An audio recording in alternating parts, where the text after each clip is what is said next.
Hello students, good morning to all of you. Welcome to the official YouTube channel of Sun Valley Residential School. I am Pratham Giri, your history teacher. This video is for class 5 and I have to inform that this is chapter 3.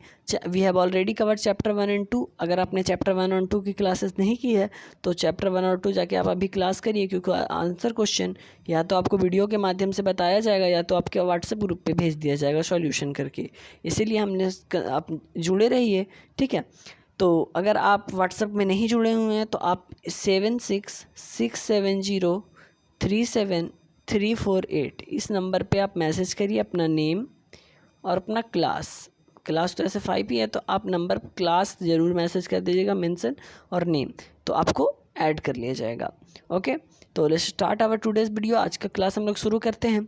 तो पहले समझिए weather, what is weather. तो weather जो होता है वो atmospheric condition में changes की वजह से बदलता है, मतलब उसी को वेदर कहते हैं। जैसे अभी आपके यहाँ पे सपोज़ बारिश हो रही है या धूप है ना, या अच्छी हवा चल रही है, थोड़ी देर में क्या हो जाएगी, अचानक जिसके यहाँ धूप है अचानक से बारिश हो गई, जिसके यहाँ बारिश हो रही है अचानक से धूप हो गई। तो क्या होता है, यही वेदर में चेंज होता है। जो वेदर होता है हम लोग का वो हर मोमेंट में बदलते रहता है। ओके, लेकिन जो क्लाइमेट होता है वो एवरेज एटमॉस्फेयर, मतलब सपोज़ कहीं आप यहाँ 12 चिट्टी में रहते हैं, ठीक है, तो यहाँ का एवरेज लगभग ज़्यादातर गर्म या ज़्यादातर ठंडा, तो उसको एवरेज कहा जाता है कि ज़्यादातर यहाँ पे क्या रहता है। ओके, तो अब हम लोग आ जाते हैं बुक पे। तो आप लोग अगर बुक है आपके पास तो ओपन करके बैठ जाइए, और अगर नहीं है तो कॉपी पेन पेंसिल लेके बैठ जाइए, ठीक है। तो देखिए वेदर क्या है, weather is the change in atmospheric condition. Weather जो होता है एटमॉस्फेरिक कंडीशन में चेंजिंग।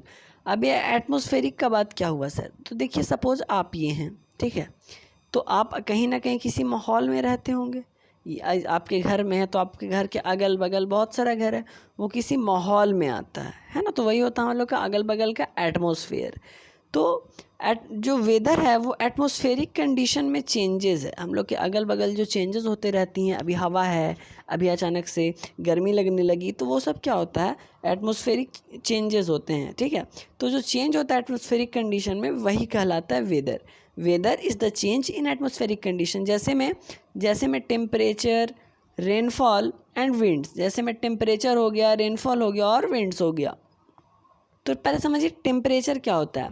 टेम्परेचर जैसे अभी 25 डिग्री है, सपोज़ 25 डिग्री और थोड़ी देर में 27 डिग्री हो गई, तो गर्मी बढ़ गई, यानी जितनी ज़्यादा टेम्परेचर उतनी ज़्यादा गर्मी बढ़ेगी।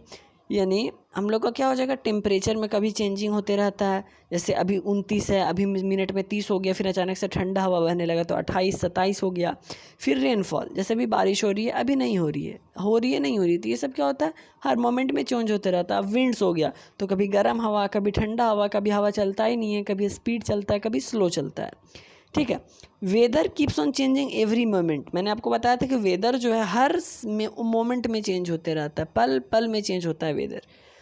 But climate is the average of atmospheric condition at place for a long time. जो क्लाइमेट होता है वो एवरेज एटमॉस्फेरिक कंडीशन होता है, मतलब वहाँ पे लगभग समय कैसा रहता है, नॉर्मल रहता है कि बहुत ज़्यादा ठंडा रहता है कि बहुत ज़्यादा गर्मी रहता है। Climate has a great influence over human life. Climate का जो एक बहुत बड़ा प्रभाव है आदमियों के जीवन पे, लिविंग स्टाइल पे, कपड़ों पे। अब जैसे कपड़ों पे, लिविंग स्टाइल पे कैसे, तो कहीं ठंड है तो वहाँ घर भी उसी के अनुसार बनेगी। कपड़े हैं तो अगर कहीं गर्मी है तो कपड़े भी उसी के अकॉर्डिंग, ठंड है तो बहुत मोटे कपड़े बनेंगे। खाना है तो ठंड में क्या खाना चाहिए वो बनेंगे। हाउसेज हैं, ट्रांसपोर्टेशन है ना, तो इन सब पे डिपेंडेंट है। मतलब आपका क्लाइमेट कैसा है। अब आपको बहुत ठंड लग रही है और आप बाइक से जाइएगा, ऐसा तो होता नहीं। और बहुत गर्मी लग रही है तो आप वो लोकल ट्रेन से तो जाइएगा नहीं ना। तो यही होता है, हमारा क्लाइमेट का बहुत बड़ा इफ़ेक्ट है हमारे लाइफ पे। ओके, तो आगे हमारा look at the given map. यहाँ पे आपका मैप दिया हुआ है, आप हर जगह अलग अलग क्लाइमेट पाइएगा, ठीक है। पूरे संसार में जो ऊपर का पोल होता है, नॉर्थ पोल, यहाँ आप जो देख रहे हैं, यहाँ सबसे मतलब बर्फ़ वाला एरिया होता है। जो ऊपर नॉर्थ पोल होता है यहाँ पे क्या होता है, सबसे बर्फ़ वाला एरिया होता है, ठीक है। तो you will find different type of climate और found all over the world. पूरे संसार में अलग अलग क्लाइमेट पाया जाता है। जो अंटार्कटिका है नॉर्थ पोल पे, यानी नॉर्थ ऊपर होता है। मैंने आपको पिछले वीडियो में मैप जब पढ़ाया था तो बताया तो ऊपर नॉर्थ, नीचे साउथ, इधर ईस्ट हो जाता है और इधर वेस्ट हो जाता है, ठीक है। तो जो नॉर्थ पोल पे हमारा अंटार्कटिका है, यहाँ पे यहाँ पे है, तो is the coolest place in the world, पूरे संसार में सबसे ठंडा जगह अगर कोई है तो है Antarctica. Okay, whereas Sahara desert, Africa में, जो अफ्रीका में पड़ता है सहारा डिजर्ट, वो सबसे गर्म प्लेस है, सबसे गर्म प्लेस है।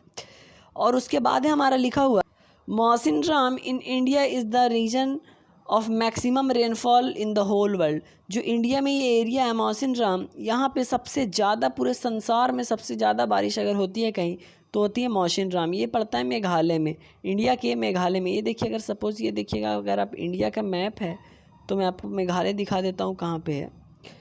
तो यहाँ पे नीचे में थोड़ा सा यहाँ पे मेघालय इधर आता है, ठीक है। मैं और थोड़ा सा ऊपर से बना देता हूँ, आपको दिख जाए।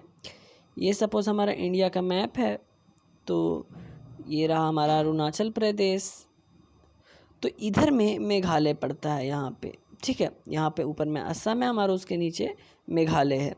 तो मेघालय में क्या है, यही हमारा पड़ता है मौसिनराम। यहाँ पे सबसे ज़्यादा बारिश होती है। Whereas there has been no rainfall in Patagonia desert of South America.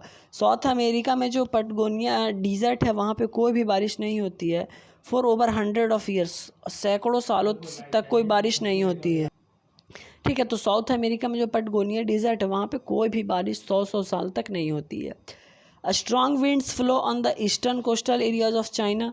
China का जो ईस्टर्न कोस्टल एरिया है वहाँ पे आपका बहुत स्पीड हवा चलती है। Which are called typhoons, typhoons कहते हैं इसको। किसको कहते हैं, तो स्ट्रॉन्ग विंड्स, ठीक है। जो स्ट्रॉन्ग विंड्स होते हैं उन्हीं को क्या कहा जाता है, टाइफून्स कहा जाता है। The climate is somewhere dry and somewhere humid. जो क्लाइमेट है वो कहीं ड्राई है और कहीं पे ह्यूमिड है, मतलब आर्द्र है। कहीं पे सूखा हुआ है तो कहीं पे नमी वाला क्लाइमेट है। Therefore the climate is the world is every diverse. जो पूरे संसार का क्लाइमेट है हर जगह अलग अलग है, ठीक है। कहीं पे इसी वजह से हम लोग कितने जगह पढ़े, कहीं गर्म है, कहीं बहुत ठंडा है, कहीं बहुत ज़्यादा बारिश है, तो कहीं बारिश नहीं है, कहीं बहुत हवा चलती है, कहीं हवा नहीं चलती है, ठीक है। तो इसी वजह से क्लाइमेट जो है सबका अलग अलग है पूरे संसार का। There are many factors responsible for this diversity. इस डाइवर्सिटी के बहुत सारे फैक्टर्स हैं। कौन कौन है फैक्टर, मतलब इसके कारण क्या क्या हैं। तो पहले तो इक्वेटर से डिस्टेंस है। पहले समझिए इक्वेटर क्या होता है। तो मान लीजिए आपका अर्थ है, ठीक है। ये अर्थ देखिए ऐसा होता है, ग्लोब है ना, तो इसको काट दिया गया और काट के इसको खोल दिया गया है। तो ये हमारा, जब आप किसी राउंड चीज़ को खोलिएगा तो ऐसा ही तो दिखेगा ना। तो ये हमारा जो अर्थ को दो भागों में, बराबर भागों में काट देती है, ये जो लाइन आपको दिख रही है, ये जो दो बराबर भागों में काट रही है अर्थ को, इसी को कहा जाता है इक्वेटर। तो आखिर आप इक्वेटर से कितने दूर हैं या इक्वेटर के कितने पास है, वो डिपेंड करता है कि वहाँ का क्लाइमेट कैसा रहेगा। जो सन रेज होते हैं वो डायरेक्टली इक्वेटर पे पड़ते हैं पूरे साल। ये आपका मान लीजिए अर्थ है और ये आपका सन है। मैं आपको फिर से बनाता हूँ, ये अर्थ है और आपका ये रहा सन, ठीक है। तो सन जो है उसका डायरेक्ट रोशनी पड़ते रहता है पूरे साल यहाँ पे अर्थ के इक्वेटर पे, ठीक है। पूरे साल मतलब ऐसे ही कंटिन्यू, किसी तरह भी घूमे बट कंटिन्यू रहता है। तो इससे क्या होता है, वहाँ पे गर्मी बहुत ज़्यादा रहती है इक्वेटर पे। The angle of the sun rays goes on increasing while going towards the north from the equator. जब इक्वेटर से आप नॉर्थ की तरफ जाइएगा तो क्या होता है कि आपका एंगल होता है सन का रेस का, वो बढ़ते जाता है, बढ़ते जाता है। सपोज़ देख लीजिए, मैं आपको दिखाता हूँ, ये सन है और ये रहा हमारा, मान लीजिए अर्थ है, ठीक है। तो सबसे ऊपर में कोल्ड है, सबसे नीचे में कोल्ड, यहाँ पे हमारा सबसे ज़्यादा हॉट एरिया पड़ता है। तो जैसे जैसे ऊपर जाइएगा तो एंगल बढ़ते जाएगा, ठीक है। एंगल क्या होगा, बढ़ते जाएगा। On the tropic of cancer the sun rays fall perpendicularly on 21 of June. Tropic of cancer क्या है ये, तो ये है कर्क रेखा, ठीक है। कर्क रेखा अब क्या होती है सर, तो ये अर्थ को दो बराबर भागों में बांटती है, जो कि गुजरात से लेके आपकी अरुणाचल प्रदेश तक जाती है। सॉरी, अरुणाचल प्रदेश में बोल रहा हूँ, गुजरात से लेकर मिजोरम तक जाती है। गुजरात से कहाँ तक जाती है, मिजोरम तक जाती है। तो अब आगे देखिए हमारा, तो 21 जून को क्या होता है, ये परपेंडिकुलरली पड़ता है ट्रॉपिक ऑफ कैंसर पे। ट्रॉपिक ऑफ कैंसर पे ये परपेंडिकुलरली कब पड़ता है, तो 21 ऑफ जून को। Whereas on the tropic of Capricorn, बल्कि ट्रॉपिक ऑफ कैप्रिकॉन पर वो 24 सितंबर को पड़ती है, 24 दिसंबर को डायरेक्ट पड़ती है। एंड टू द इक्वेटर वो 23 सितंबर और 21 मार्च को परपेंडिकुलर रहती है, एकदम डायरेक्ट वहाँ पे पड़ती है, परपेंडिकुलर होती है। Therefore the sun shines perpendicular between the tropic of cancer and tropic of capricorn. इसलिए जो सन है वो परपेंडिकुलर होता है ट्रॉपिक ऑफ कैंसर और ट्रॉपिक ऑफ कैप्रिकॉर्न के बीच में हर पूरे साल में, ठीक है। तो the climate of this area is called the torrid zone. इस एरिया का क्लाइमेट को क्या कहते हैं हम लोग? टोरिड जोन कहते हैं। आगे हमारा, in the polar regions the sun rays do not fall perpendicular. जो पोलर रीजन होते हैं वहाँ पे सन रेज परपेंडिकुलरली डायरेक्ट यानी नहीं पड़ते हैं। एज अ रिजल्ट में क्या होता है? द एरियाज वेरी बहुत कोल्ड हो जाते हैं। ये सब हमारा पोलर रीजन है, ठीक है। तो यहाँ पे तो डायरेक्ट पड़ता नहीं है सूरज, तो इससे क्या होता है? यहाँ पे बहुत ठंड हो जाता है। The axial region from 66.5 degree to 90 degree in the both hemisphere the region above the sea level. क्या होता है? तो एक्सियल रीजन है 66 डिग्री 5 मिनट, 66.5 डिग्री से 90 डिग्री तक, वो दोनों हेमिस्फेयर में, ठीक है, दोनों इधर जो हेमिस्फेयर है वो क्या होते हैं? सी लेवल के ऊपर होते हैं।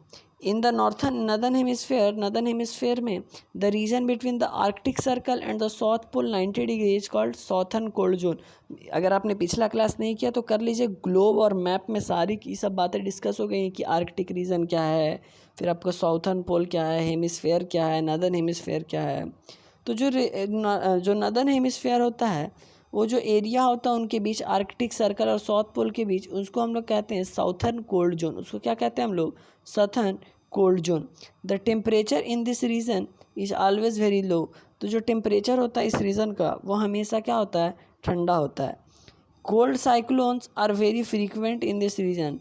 कोल्ड साइक्लोन्स बहुत ही मतलब हमेशा चलते रहते हैं। एक तरह से समझिए ठंडी हवाएं। एक्चुअली साइक्लोन का मतलब डायरेक्ट ठंडी हवाएं नहीं होती हैं, बट समझ सकते चक्रवात होती है, ठीक है। तो यहाँ पे लगभग कंटिन्यू रहती है। The days and night in this region are not more than 24 hours. ये दिन और रात होते हैं इस सब क्षेत्रों में 24 घंटे से ज़्यादा नहीं होती हैं। The temperature is moderate. Temperature moderate होते हैं, नॉट वेरी हॉट, ना ही बहुत ज़्यादा गर्म ना ही बहुत ज़्यादा ठंडा। अब आगे हमारा height above the sea level. अब पहला फैक्टर था हमारा डिस्टेंस फ्रॉम इक्वेटर। जो दूसरा फैक्टर है वो है हमारा कि आके सी लेवल से उसकी ऊंचाई कितनी है, उस एरिया की ऊंचाई कितनी है। तो the temperature falls with the increase in height. जो टेम्परेचर होता है जैसे जैसे हाइट ऊपर जाएगा, सी लेवल से ज़्यादा ऊपर रहेगा, तो टेम्परेचर जो होता है उसी तरह से नीचे आता है। The temperature falls by 1 degree centigrade with every 165 metre rise in height. जैसे सपोज ये कोई जगह है और इसका समुद्र का लेयर ये है, तो अगर ये 165 मीटर जितना ऊपर जाएगी तो 1 डिग्री सेंटीग्रेड कम होते जाएगा। Therefore the places above the sea level get colder. इसीलिए जो सी लेवल के ऊपर का प्लेस होता है वो बहुत ठंडा होता है। Whereas the temperature at places the sea level is more. वहीं जहाँ आपका समुद्र होता है उसके अगल बगल का जो क्षेत्र होता है वहाँ पे बहुत ज़्यादा रहता है क्या? हॉट, यानी आपको टेम्परेचर बोल सकते हैं। The average temperature of quota, जो कैपिटल ऑफ साउथ अमेरिका है क्वाटो, वहाँ का जो एवरेज है वो 12 डिग्री सेंटीग्रेड है, ठीक है। And it is situated at height of 2800 metre on the equator. Equator से 2800 मीटर ऊंचा पे है।